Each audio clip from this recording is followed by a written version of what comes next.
Welcome to this episode of Profit Genius. I'm your host, Christie Turley, and today we're talking about the 3 types of capital. And before we dive in, if you have been following this podcast for a while, you already know that we have undergone a name change on the podcast.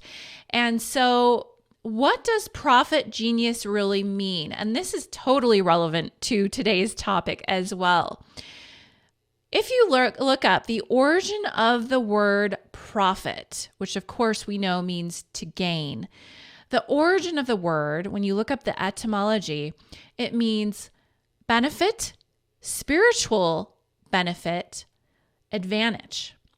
It's from the old French profit.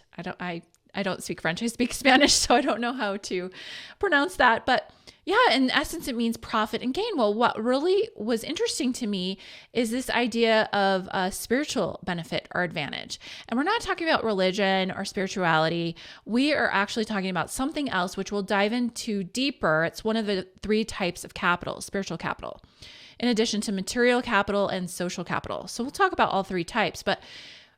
So if you think about profit, it's really these 3 types of capital that we can benefit from. Now, genius, what does genius mean? Well, you look up the etymology of the word genius, and it's from the root word gene, like the genes that we are born with in our DNA. It means give birth and beget. And the derivatives refer to familial and tribal groups. It also means a sense of characteristic disposition of a person. And it also means a person of natural intelligence or talent. And to me, genius is also, in a way, a very spiritual word. Again, not talking about religion or spirituality. It's a spiritual, non-tangible word. And your genius is as unique as your DNA. Interesting that the root word is also gene, which is found in your DNA. So this podcast is all about how to profit from your genius and how to make a profit in your business by optimizing your energy and your use of the 3 types of capital: material, social, and spiritual. So let's talk about those 3 types of capital. So this is like a wedding cake in 3 layers. At the very bottom is spiritual capital. You thought I was going to say material, didn't you? We do live in a material world, but the foundation of this cake is spiritual. In the middle layer is social, and then the top layer is material. Now, when we're talking about material, we'll talk from the top down. So this is the top layer of our little wedding cake. Material is really about money. It's the physical currency that we use for exchanges of energy. So there's usually in business always some kind of transaction that involves money, unless you're doing like an energy trade, which I don't recommend, and we can go into that in another episode. So the middle layer is social, and you can think of this as influence, your social capital, right? And then finally at the bottom, spiritual capital. And again, we're not talking about spirituality or religion. We're talking about how well you manifest based on your deepest genius, your deepest meanings, your deepest values and purpose. And so most of us are very, very familiar with the material capital. And there are these other 2 types of wealth, social and spiritual capital, that we don't really talk about. Now, we can equate material capital to, and these 3 types of capital really, to the 3 types of intelligence: IQ, EQ, and SQ. IQ is all about capability. It's about rational intelligence. It's what I think. It's competence. EQ is about will. It's emotional intelligence. It's the social capital layer. It's what I feel. And then SQ relates to the spiritual capital. SQ stands for spiritual intelligence, and that is what I am. And so IQ, or intelligence quotient, was actually, we didn't start using this until the early 20th century. And there is a formal test called Stanford Binet Intelligence Scales. And it refers to our rational, logical, and rule-bound problem-solving intelligence. It's supposedly what makes us really bright or really dim. And it's also a style of thinking. So all of us have some IQ, or we just wouldn't be functioning as humans. EQ refers to emotional quotient. And in the mid-1980s, there was a book that came out called Emotional Intelligence, Why It Can Matter More Than IQ. And the author of this book, Daniel Goleman, articulated this kind of intelligence that our heart or emotions have. And since then, I've actually I've been doing some reading and research on heart math.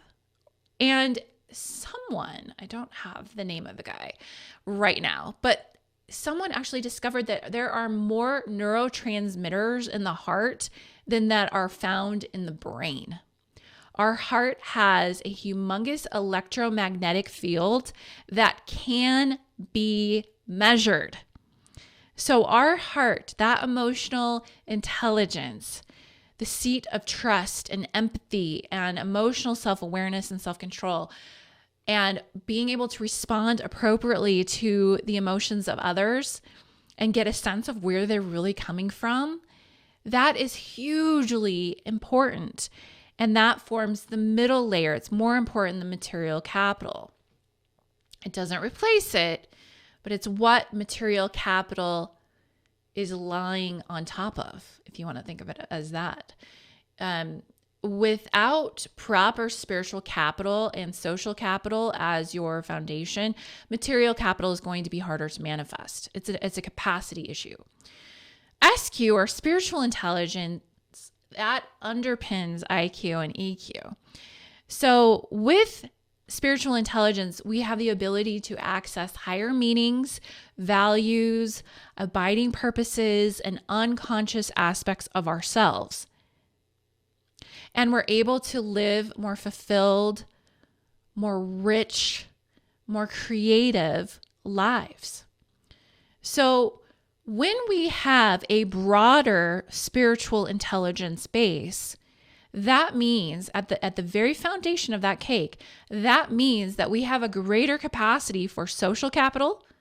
Think about that, because a bigger layer can exist upon a bigger layer.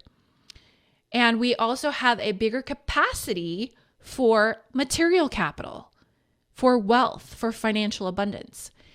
So when someone has a high degree of spiritual intelligence, a lot of times we've heard the word conscious, a conscious individual or a conscious community. These people have high spiritual intelligence. They're able to think out of the box. They have a high degree of humility, and they have access to more energy. They have access to energy that's beyond the ego or at the IQ level, at that material capital level.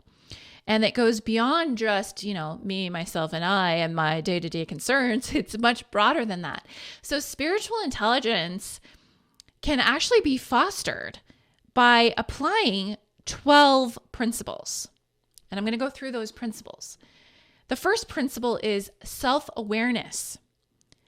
Self-awareness is actually what decreases our need to judge others. When we have greater self-awareness, we know what we believe in, what we value, and what deeply motivates us.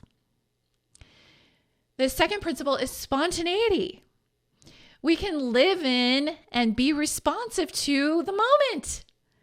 And a lot of us, We either spend most of our lives living in the future, worrying about outcomes or intending to manifest certain realities. And a lot of us can spend a lot of time in the past, living in the past, or reacting to a situation in the present moment that reminds us of the past and triggers us and brings up emotions. And sometimes that is totally unconscious. We are still living with outdated beliefs or emotions or childhood experiences or even ancestral experiences that are deep below the subconscious level, or conscious level rather, in the subconscious. So when we are unable to live in the present moment, which is all we really have, we just have the now, it's hard for us to be spontaneous and have joy and full expression, because we're either thinking about thoughts from the past or thinking about plans for the future. The third principle is being vision-led and value-led, or in the words of my book, intuition-led. The Intuition-Led Business is my book. And this is acting from principles and deep beliefs and acting from intuition, as opposed to what logic would tell you or what experience would tell you. Experience, again, is rooted in the past, or what we think is coming, which is rooted in the future. The next principle is holism, being whole. So this is when you're able to see the big picture, to see larger patterns, to see the interconnections of relationships, and to have a sense of belonging. So again, this is a principle of having a strong spiritual intelligence layer or foundation. Compassion is the next one. This is the ability to have deep empathy and to have the quality of feeling what other people may be going through. The next principle is celebration of diversity. This is not diversity as is taught in the workplace. This is being able to recognize and value other people for what their differences are, for what their unique contributions are. Instead of seeing that as bad or different or abnormal, we value it and we celebrate it. The next one is being able to be independent, to stand against the crowd and be able to dispense advice that may be unpopular, yet it doesn't take away from its very universal truth. And it's about having one's own convictions. You must deeply know who you are at soul level to have the degree of independence, to be able to not be afraid of what other people will think of you or say about you, but to be able to stand firmly in your convictions and to have 100% confidence in what you're talking about. You are independent in the respect of being independent from other people's judgments or thoughts or criticisms. And this takes work. This takes healing past trauma or fear of criticism or fear of being in the spotlight or being visible. There's a whole host of buried limiting beliefs that can come up as a block or restriction in being able to do this. And believe me, this is something I have been working on. The next principle is humility. Having the sense of being part of a larger whole, like a small fish in a big pond. And being able to also own one's true place in the world, knowing that you are a very important part of the human collective's jigsaw puzzle, right? And you're humble in the respect that you know you have things to offer, and you also know that other people have an equal say and part in this human collective drama that we're all in as well. Shakespeare said, all of life is a stage. and we're merely actors and players. The next one is the tendency to ask why questions. It's needing to understand things and get to the bottom of these questions, and to question reality, and to question conventional wisdom, and to question what is considered the norm or the collective bargain that we have with each other. You know, like these proverbs that we repeat to each other, like kill two birds with one stone, or things like that. Questioning those, is that really true? You know? And I love asking why questions. This factor of curiosity has led me down a lot of rabbit holes, some of them pointless, some of them very purposeful. And it has led to so much incredible understanding and being able to make connections between patterns and trends, and to really understand people. The next principle is the ability to reframe. So being able to stand back from a situation or a problem, and to be able to see that bigger picture, and to be able to come at it from a totally different angle than maybe how other people are seeing it. It's this uncommon common sense. It's being able to see pictures in a wider context, and to be able to see it from maybe 100,000 feet up, as opposed to right there in front of the trees. It's like the opposite of not being able to see the forest for the trees. This is being able to see the forest, and being able to see how that one tree contributes to the whole. So the ability to reframe, I love that. That is possibly one of the biggest things that my clients love about me, and being able to look at a situation that they have in their life or business, and being able to reframe it, zoom out, and then come at it from a totally different angle that actually ends up solving the problem, and creating new solutions and perspectives to move forward. The next one, positive use of adversity. Being able to look at failures and setbacks and mistakes as not complete failures and what a waste of time, but instead looking at it from the perspective of, I learned something. And that moved me more toward my purpose and toward my full divine self-expression, which we are all here to uncover. A lot of us don't know who we really are at soul level. And it's really causing issues in the business that they are running, because they are unable to fully manifest their financial intentions, because they do not know who they are at soul level. They are unable to completely feel fulfilled and feel joy in their business. They might be running a business that they actually don't enjoy. And this is really due to not knowing who they are at soul level. And these challenges, these trials, the adversity that can come are there for your benefit, for your profit. And it's up to you to learn how to profit from that adversity and profit from those mistakes and failures, and to be able to turn it inside out and be able to use it for your benefit and for your betterment and for the betterment of others around you. The 12th principle is a sense of purpose, a sense of vocation. The feeling that you're being called upon to serve humanity, to serve your purpose, to have an impact, and to make a real difference in the world, and to contribute to humanity.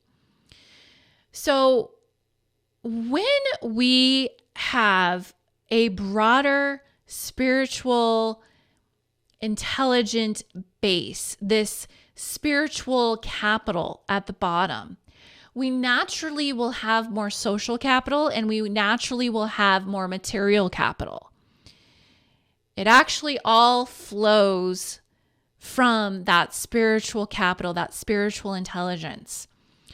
And when we want to say manifest a financial intention, when we want to have greater financial abundance, joy, and fulfillment, that increased financial flow and abundance is the inevitable direct end result of when your business is aligned to your soul purpose. Let me repeat that again. Increased financial flow is the inevitable end result when your business is aligned to your soul purpose. And what we've got to do is identify where energy is flowing in the business and where it's not flowing, and where it is aligned to the entrepreneur's purpose and where it's not aligned to your purpose and financial intentions. And when those energetic misalignments are identified, it's the equivalent of finding the one log that unlocks the log jam.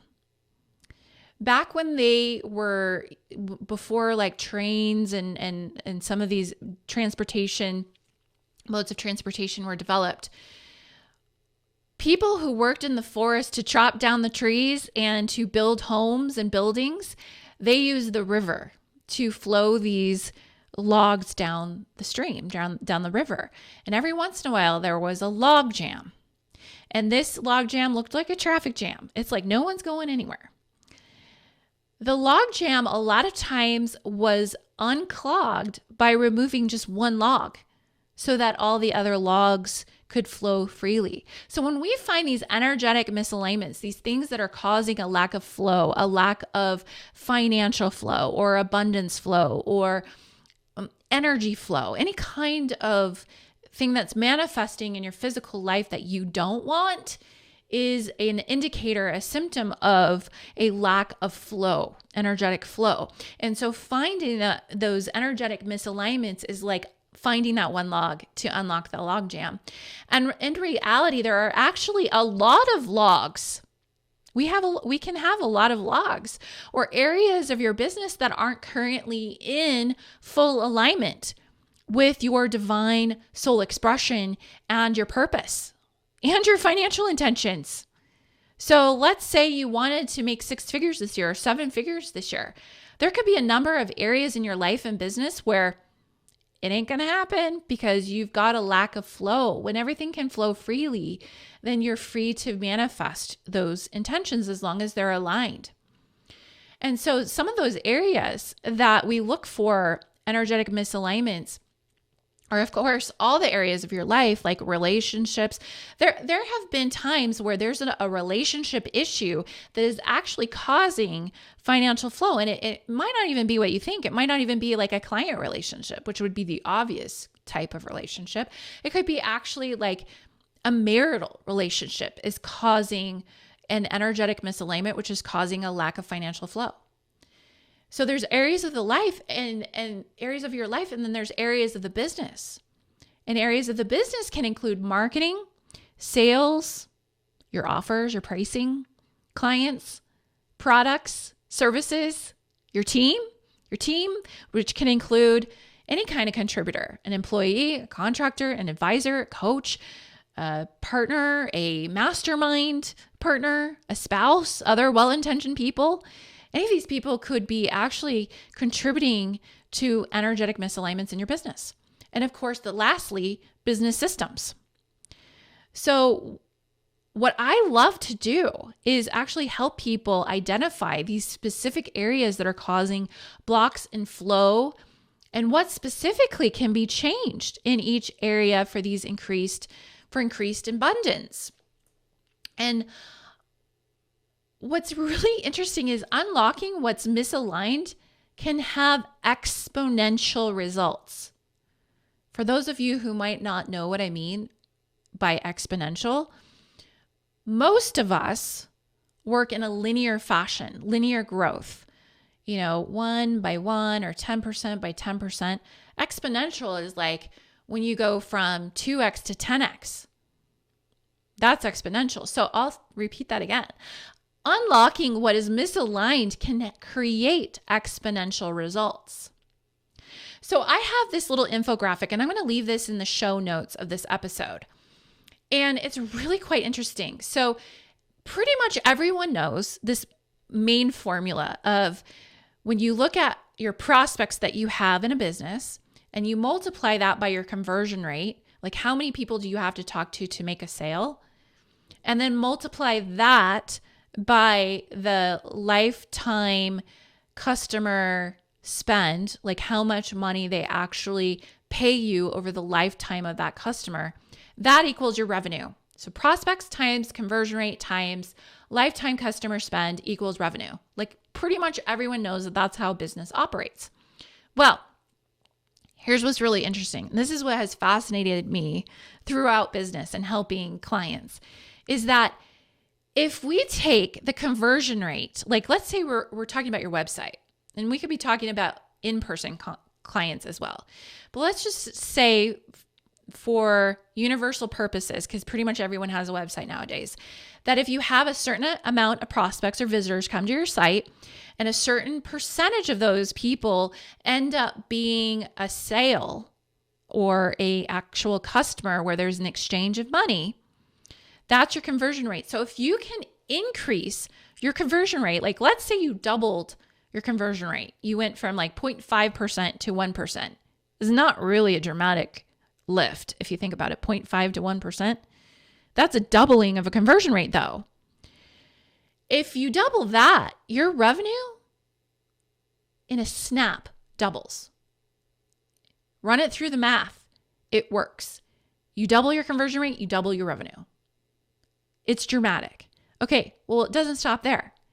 So what if you actually doubled the number of prospects that came in through marketing? So you're doubling your prospects. So when you do that, if you double your prospects, double your conversion rate, guess what? Your revenue now quadruples. So when we're talking about doubling your prospects, that is done with marketing. And when we're talking about doubling your conversion rate, that's has to do with sales, right? And when we talk about lifetime customer spend, which we can also increase, we're talking about your products, your services, and your pricing. Like how aligned are those? If we can get them more aligned, you're going to increase that factor of that as well, which means that not only do you quadruple, it can go up even more than quadruple. So when the revenue quadruples, now we've still got cost. We haven't done that. So there's a math equation like revenue minus costs equals profit. Okay. So let's say your revenue quadruples. Well, your costs could pretty much, they tend to stay the same. When your revenue increases, your costs tend to stay the same. And that cost would include systems, your team, and delivery. So if that stays the same, then your profit could actually grow by over 10 times. Okay, so your revenue quadruples, but your costs stay the same, which means that your profit can grow by over 10 times. So finding those energetic misalignments has a humongous return on investment, can have, if you do the work. Because part of the work is identifying what those misalignments are, which I can help you do, whether it's through private coaching. I also have a group mentoring and mastermind community called Breakthrough. So when you can learn how to identify or have someone like me help you identify, you still have work to do. You still have to implement. You still have to take action, right? So I love doing this for people. Like before developing my intuition and my spiritual gifts, before I wrote the intuition-led business, my most natural gift, and this is my genius zone, has been that I'm highly tuned in to people. And the best way for a person to work best, feel fulfilled, and to thrive. And I could just look at a business and ask a few questions and review a few key pieces of data and be able to pinpoint exactly what the entrepreneur needed to tweak in their business to create the financial breakthroughs that they're after. Whether this was tweaks to a website or a marketing campaign, didn't matter. I could find what that fastest path to cash was. And finding the best use of energy. And when I say energy, I mean effort, money, time, the 3 types of capital, if you will. It's one of the reasons I've excelled so much as a business consultant and helped other businesses grow, and why I've been able to build several profitable businesses myself. And so I really, really love saving people time, money, and effort. And I joke because my middle name might as well be efficiency. But the ultimate efficiency is when we can work with an entrepreneur's divine gifts, talents, and strengths, and who you are at soul level. And that's why I love helping people understand who they are so they can welcome more abundance by doing so. And adding in, the intuitive and spiritual abilities, it's like that je ne sais quoi that was missing before. And so this is really what led me to develop my personal alignment and business alignment process that I use and teach today. And to develop that process, it was no easy feat. I had to learn what my own soul blueprint is. I had to learn new modalities. I had to learn how to clear my own blocks. Sure, I hired coaches and I hired teachers to teach me this, but ultimately it was up to me to learn how to do it for myself, because I didn't want to be forever dependent on someone else. And I don't want that for my clients either. And that's why I teach people this. And I also had to reimagine my business. And this led to a business reinvention so that I could bring my business into full alignment with my higher purpose and financial intentions. So this is all on my website. If you're interested in private mentoring, I have a program called Future Perfect, and my group mentoring and community mastermind is called Breakthrough. And I also have a free quiz on my website called How Aligned is Your Business with Your Higher Purpose? And I've mapped out 5 levels of aligning your business to your higher purpose, along with specific steps for getting to the next level. It takes 3 minutes. And you can find that. That'll be in the show notes. I'll also tell you right now, it's christieturley.com/quiz-alignment. And again, I want to encourage you to look at what is your spiritual capital, that foundation of that 3-layer cake. The wider the base, the more ability you have to manifest that top layer, which is a lot of what entrepreneurs really want to do, is to increase their financial flow and abundance. And it's not just selfish. A lot of people think this is a selfish desire. It's not, because at some point you're going to have all the possessions and achieve all the goals that you could possibly want to achieve. At some point, you're going to think to yourself, what's it all for? And after that, the game begins where it's creating for the joy of creation. And when you can create more money and more financial abundance, that means you have more to invest in creation and contributing and helping humanity. And so I kind of feel like it's been set up this way because, we're powerful beings, more powerful than we even know. And if we can show that we are trustworthy And we can build up that spiritual capital and utilize those 12 principles of spiritual intelligence that I talked about, and that we can discover who we really are at soul level and not just know it, but do it and actually express it.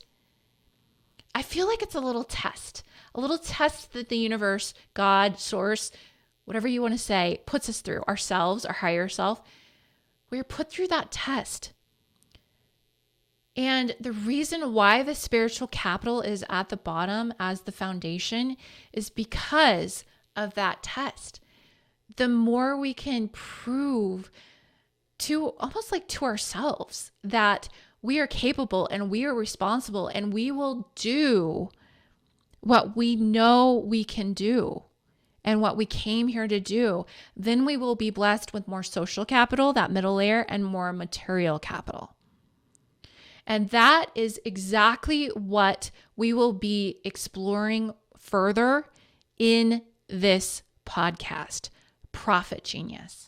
Be sure to like, comment, and share this video and hit the subscribe button. I invite you to open up your intuition and make it your new secret weapon in business by ordering my book, The Intuition-Led Business, at intuitionledbusiness.com. I am Christie Turley, and I thank you.